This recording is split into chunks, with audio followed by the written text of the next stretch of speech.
इस इमेज में ये दो मोबाइल फोन्स के माइक्रो एसडी कार्ड्स है, राइट? और दोनों ही डिफरेंट टाइम पीरियड में बना है।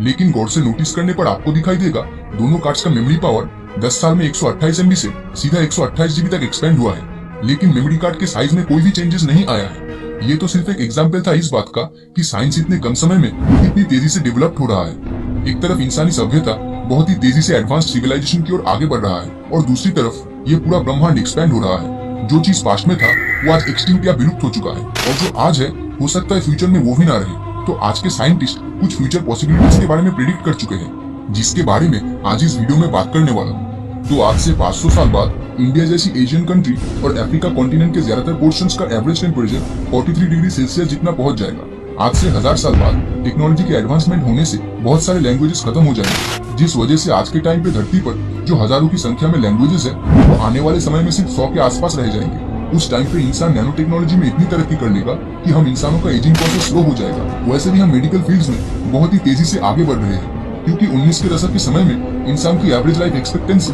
सिर्फ 38 साल थी। मतलब 38 से 40 साल के अंदर इंसान की मृत्यु हो जाती थी। लेकिन यही औसत आयु 21st सेंचुरी में 38 से बढ़कर 80 हो गई है। तो इससे ये साबित होता है कि भविष्य में इंसान और भी ज्यादा दिन जिएगा। तो इसी वजह से उस टाइम पे धरती की पॉपुलेशन 11 बिलियन के आसपास होगी। आज से 2000 साल बाद ग्लोबल वार्मिंग की वजह से धरती का एवरेज टेम्परेचर 8 डिग्री सेल्सियस जितना इंक्रीज होगा। नॉर्थ और साउथ पोल पे मौजूद आइस शीट्स पिघल जाएगा और यही बर्फ मेल्ट होने के कारण समुद्र का पानी का स्तर 6 मीटर ज्यादा बढ़ेगा और इन दोनों पोल्स की तरफ ग्रीनलैंड का आइस भी पिघलना शुरू करेगा। और इसी बीच जर्मनी में मौजूद ज़ीप पिरामिड का कंस्ट्रक्शन कंप्लीट होगा 3183 में, जिसकी शुरुआत हुई थी 1993 में।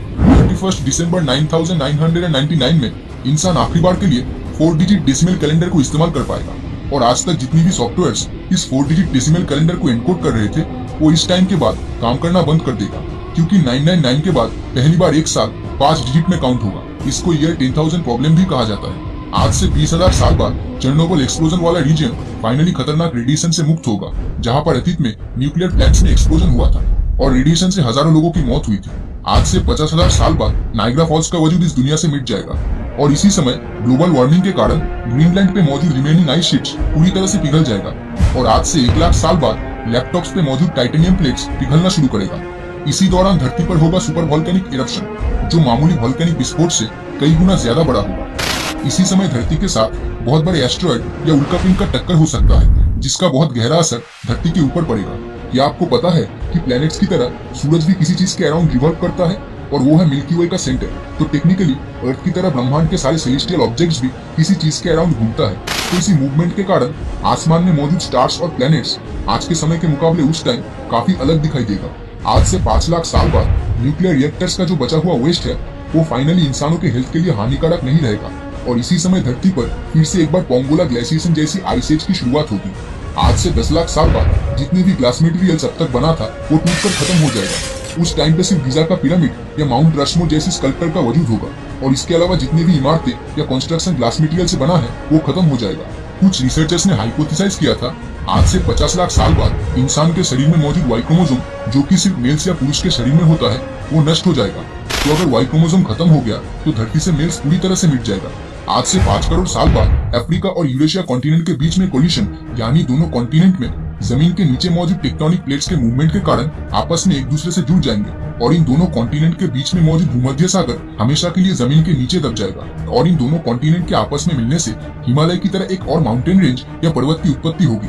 अंटार्कटिका में मौजूद बर्फ पिघलकर पिघला हुआ पानी नॉर्थ डायरेक्शन में मूव करना शुरू करेगा, जिसके कारण समुद्र के पानी का लेवल 75 मीटर से ज्यादा बढ़ जाएगा। उम्मीद है इतने समय में इंसान स्पेस कॉलोनाइजेशन कर पाने में सक्षम होगा, यानी दूसरे ग्रह में जाकर इंसानी बस्तियां बसाना, जिसे स्पेस कॉलोनाइजेशन कहा जाता है। आज से 25 करोड़ साल बाद हर एक कॉन्टिनेंट टेक्टोनिक प्लेट्स मूवमेंट के कारण एक दूसरे से मिलकर सुपर कॉन्टिनेंट बन जाएंगे। आज से 80 करोड़ साल बाद धरती पर मौजूद पेड़ पौधे एटमॉस्फेरिक चेंजेस होने के कारण C4 फोटोसिंथेसिस प्रक्रिया को नहीं कर पाएंगे, जिसके कारण अर्थ पे मौजूद सारे मल्टीसेलुलर जीव पूरी तरह से विलुप्त हो जाएंगे। आज से 200 करोड़ साल बाद धरती का कोर पूरी तरह से ठंडा होकर जम जाएगा और अर्थ घूमना बंद कर देगा। और अगर धरती घूमना बंद कर देता है तो धरती के सराउंडेड जितने भी मैग्नेटिक फील्ड्स है वो खत्म हो जाएंगे और यही मैग्नेटिक फील्ड्स हमें सूरज के जानलेवा रेडिएशन से बचाता है। तो मैग्नेटिक फील्ड्स ना होने से धरती का सरफेस टेम्परेचर 147 डिग्री सेल्सियस के आसपास पहुंचेगा और इसी टेम्परेचर में टार्डिग्रेड जैसे जीव को छोड़ के बाकी सब खत्म हो जाएगा। आज से 700 करोड़ साल बाद